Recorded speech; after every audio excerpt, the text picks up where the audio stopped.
Welcome everyone. Welcome to our daily PYQ research programme, जिसमें हम daily 5 UPSC के PYQs जो कि यूपीएससी ने वेरियस एग्जाम्स में पूछ रखे होते हैं, उनको यहाँ पे हाई क्वालिटी कुछ पीवाईक्यूज को यहाँ पे डिस्कस करते हैं, ताकि यूपीएससी अगर उनको रिपीट करे या किसी भी तरीके से उन कॉन्सेप्ट से रिलेटेड क्वेश्चन पूछे, वो हमारे साथ में प्रैक्टिस भी और साथ में रिवाइज भी। शुरू करते हैं। The idea of fundamental duties in constitution of India is inspired by the constitution of Ireland. दूसरा, the fundamental duties were incorporated in the Constitution of India upon recommendations of Swaran Singh Committee. अगला, fundamental duties are justiciable through writ.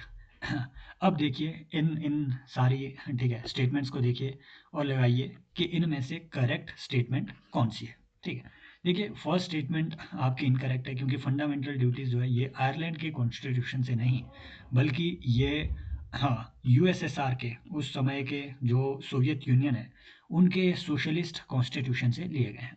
आप मुझे comment section में बताएंगे कि Ireland के constitution से हमने क्या चीज़ ली है ना, और वाइमर जर्मनी के, या आप मुझे बताएंगे इमरजेंसी प्रोविजंस हमने कहाँ से लिए हैं।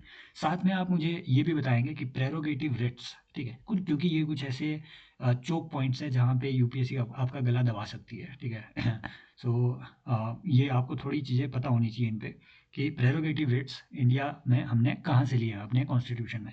ये चीज़ें आप मुझे कमेंट सेक्शन में बताएं।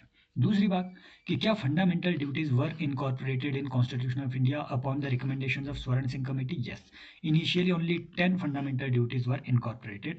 इंपॉर्टेंट बात यह है, अगर वो आपको बोले कि what was the purpose of Swaran Singh committee, जो कि बनाई गई थी इंदिरा गांधी के द्वारा, ध्यान में रखना है कि ऑप्शन में अगर वो दे दे कि what was the purpose of Swaran Singh committee, है ना, primary purpose, so it was not recommendation of fundamental duties. क्योंकि ऐसे आपको लग सकता है आपके लक्ष्मीकांत में सिर्फ स्वर्ण सिंह कमेटी का मेंशन यहाँ पे दिया जाता है। No, it was not recommendation of fundamental duties, it was recommendation of 42nd constitution amendment act. ठीक है, कि 42nd कॉन्स्टिट्यूशन अमेंडमेंट कैसे किया जाए, है ना, क्या क्या अमेंडमेंट किए जाए, और जो हमने कॉन्स्टिट्यूशन में अब अमेंडमेंट करने हैं, ठीक है, वो क्या क्या अमेंडमेंट होने चाहिए, ये रिकमेंड करने के लिए स्वर्ण सिंह कमेटी बनाई गई थी। उनमें से एक रिकमेंडेशन ये भी थी कि फंडामेंटल ड्यूटीज जो है लाई जाए।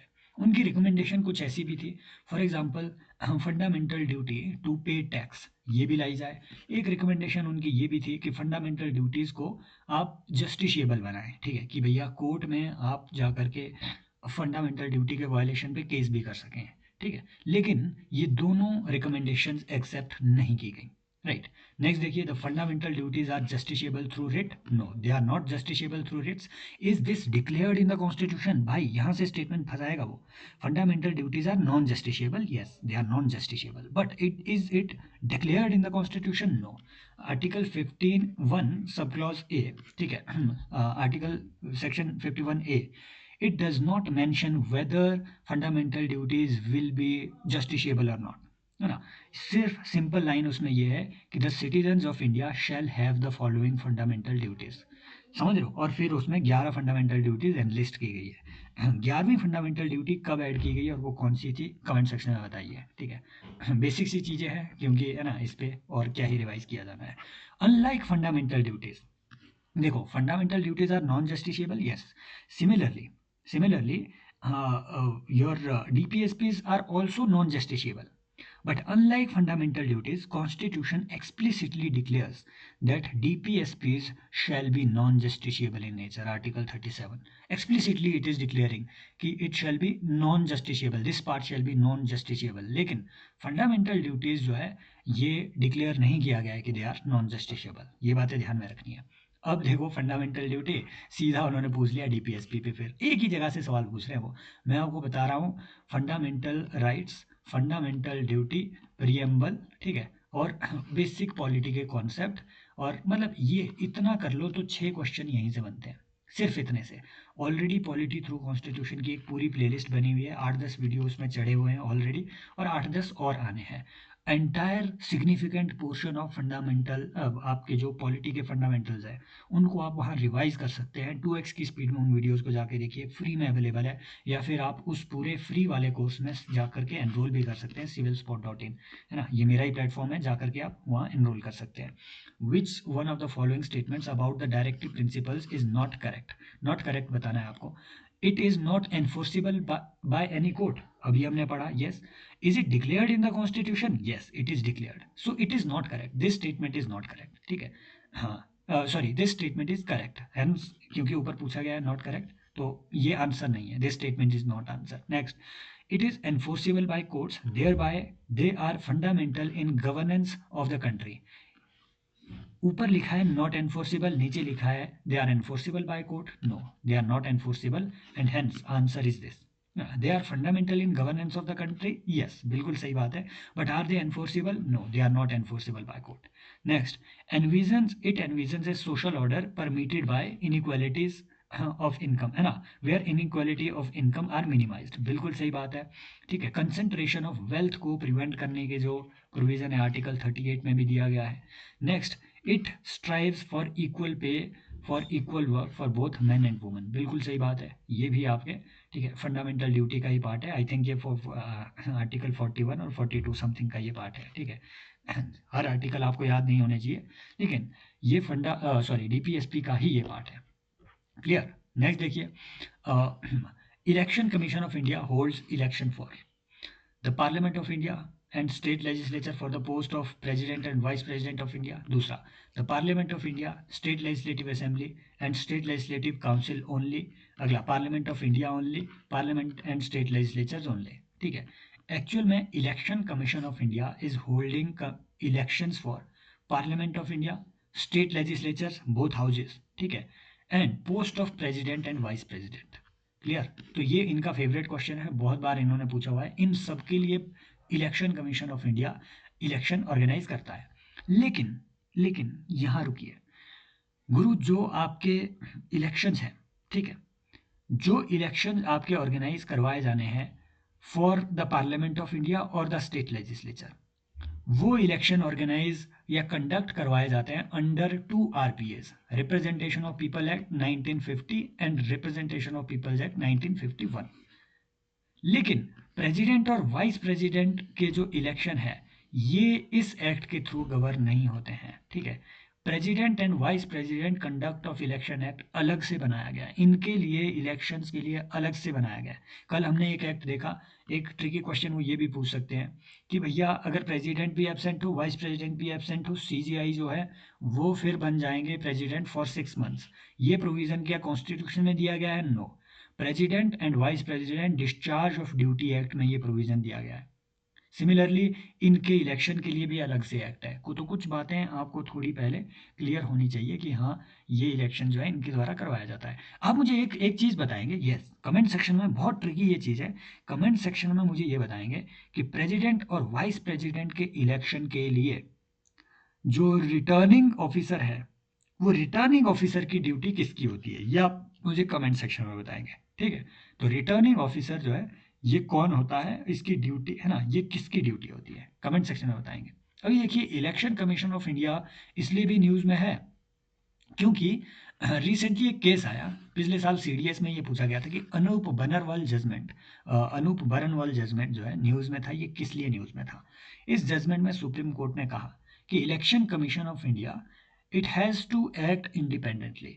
तो जो सरकार का इस पर इतना ज़्यादा कंट्रोल है अपॉइंटमेंट पे, election commission of India number 1 इसकी अपॉइंटमेंट के लिए कोई कंडीशन कॉन्स्टिट्यूशन में प्रेस्क्राइब नहीं की गई है. Number 2, election commission of India के जो ठीक है जो क्वालिफिकेशंस है वो प्रेस्क्राइब नहीं की गई है. नंबर 3, कोई प्रोसेस प्रेस्क्राइब नहीं किया गया है कि कैसे election commission of India select होगा. तो नॉर्मली जो इलेक्शन कमीशन ऑफ इंडिया है उनको प्रेसिडेंट अपॉइंट करते हैं on the recommendation of council of minister, mainly prime minister, है ना, उन्हीं का इसमें इन्फ्लुएंस रहता है. तो जब प्राइम मिनिस्टर ही इन्फ्लुएंस है ना इलेक्शन कमिश्नर्स को अपॉइंट करवा रहे हैं, इलेक्ट करवा रहे हैं, तो भैया हाँ प्रॉब्लम तो इसमें है, दिखती है कि अपने किसी फेवरेट आदमी का वहाँ पे वो अपॉइंटमेंट कराएंगे. दूसरी बात ये कि इलेक्शन कमिश्नर जो है, इलेक्शन कमिश्नर्स की जो रीअपॉइंटमेंट है, ठीक है, मतलब appointment after getting retired from the seat of election commissioner, ठीक है, तो उसके बाद जो है इनके लिए ऐसा कोई बार नहीं है अपॉइंटमेंट पे. फॉर एग्जांपल UPSC का चेयरमैन बाद में सरकारी अपॉइंटमेंट नहीं ले सकता है एक बार रिटायर होने के बाद. सिमिलरली कैग जो है बाद में सरकारी अपॉइंटमेंट नहीं ले सकता है एक बार रिटायर होने के बाद. सिमिलरली सुप्रीम कोर्ट का है ना जो जज है, सुप्रीम कोर्ट के जो जज है वो ना तो अपॉइंटमेंट ले सकते हैं, दूसरी बात ना ही सुप्रीम कोर्ट के जजेस किसी भी कोर्ट में लीगल प्रैक्टिस कर सकते हैं। ये भी इंपॉर्टेंट बात है, समझ लो। हाई कोर्ट के जजेस कर सकते हैं दूसरे हाई कोर्ट में प्रैक्टिस या सुप्रीम कोर्ट में, लेकिन सुप्रीम कोर्ट के जजेस कहीं पे भी फिर लीगल प्रैक्टिस नहीं कर सकते हैं। ऐसी जो बार है ऐसा इलेक्शन कमिश्नर पे है ही नहीं। ऊपर से इनका जो एक्सपेंडिचर है वो भी चार्ज एक्सपेंडिचर नहीं था, है ना। तो इस वजह से अनूप बरनवाल जजमेंट में सुप्रीम कोर्ट ने कहा कि भैया ये तो बहुत घपला है, ऐसे तो आप अपने ही बंदों को अपॉइंट कराएंगे। तो ये जजमेंट में सुप्रीम कोर्ट ने बोला कि भैया आप इसके लिए एक पार्लियामेंट्री स्टैट्यूट बनाइए, एक एक्ट बनाइए जिसमें प्रेस्क्राइब कीजिए एक selection committee, appointment committee and selection committee, जो ये डिसाइड करेगा कि इलेक्शन कमिश्नर कौन होगा।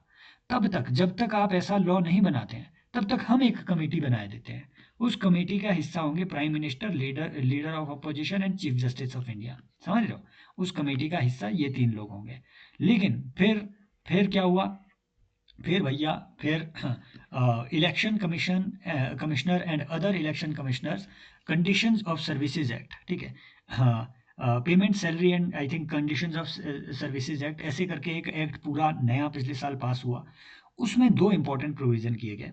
एक इंपॉर्टेंट प्रोविजन ये था कि इस कमेटी से जो चीफ जस्टिस ऑफ इंडिया है इनको हटा दिया गया, और any union minister, any union याद रखना, अगर वो बोले कि होम मिनिस्टर होंगे, नहीं, any union minister nominated for that purpose by prime minister. तो आजकल तीन लोग हैं, prime minister, leader of opposition of Lok Sabha and any union minister appointed for that person by prime minister. दूसरी बात कि भैया एक सिलेक्शन कमेटी भी बनाई जाएगी।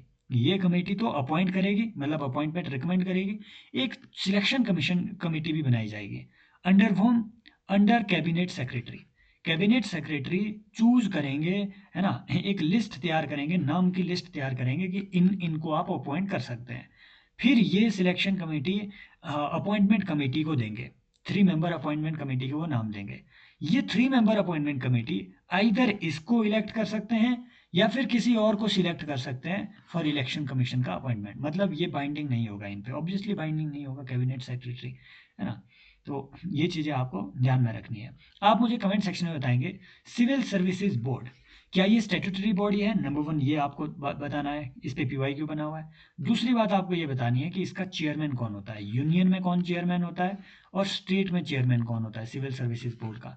कमेंट सेक्शन में आप मुझे बताइए। Next, which of the following articles of constitution of India provides for uniform civil code. Very important, क्यों, क्योंकि असम में UCC की बात चल रही है और उत्तराखंड में तो लागू हो भी गया है ना। अब इसके क्या रेप्लिकेशन होंगे, हाँ, तो ये सब चीज़ें अभी देखेंगे। लेकिन यूनिफॉर्म सिविल कोड जो प्रोवाइड किया जाता है, स्ट्रेट फॉरवर्ड क्वेश्चन है, आर्टिकल 44। ये आर्टिकल 41 वही था, महिला और जो पुरुष है सेम सैलरी उनको दी जाए। आर्टिकल 51 आपके कहता है कि भैया, है ना, स्टेट इंश्योर करेगा कि जो है ना आपके एग्जीक्यूटिव, लेजिस्लेचर, जुडिशरी है, इनके बीच वो हो, क्या कहते हैं, ठीक है, सेपरेशन ऑफ पावर हो, वो इंश्योर करेगा। आर्टिकल 47 लिबरल प्रोविजन, जो कि है ना कई चीज़ें इसमें मेंशन्ड है। फॉर एग्जांपल जो काउ स्लॉटरिंग है इस पे बैन किया जाए, और है ना, और हाँ, स्टेट जो है मेजर लेगा इंटॉक्सिकेटिंग ड्रिंक्स वगैरह को बैन करने एक्सेट्रा के लिए। तो इस तरीके के प्रोविज़न आर्टिकल 47, 48 कंबाइंड उसमें आपको देखने को मिलेंगे। 48 में आपके एनवायरनमेंट से रिलेटेड प्रोविज़न भी है। और ऐसे भी सवाल वो पूछ सकते हैं कि ओवरलैपिंग प्रोविज़न आपको कहाँ कहाँ देखने को मिलेंगे। फॉर एग्जाम्पल अगर वो बोले एनवायरनमेंट से रिलेटेड चीज़ें आपको कहाँ कहाँ देखने को मिलेगी, क्या DPSP में है, यस है 48। क्या आपके उसमें है फंडामेंटल ड्यूटी में है, यस फंडामेंटल ड्यूटी है, environmental preservation, ecological preservation etcetera.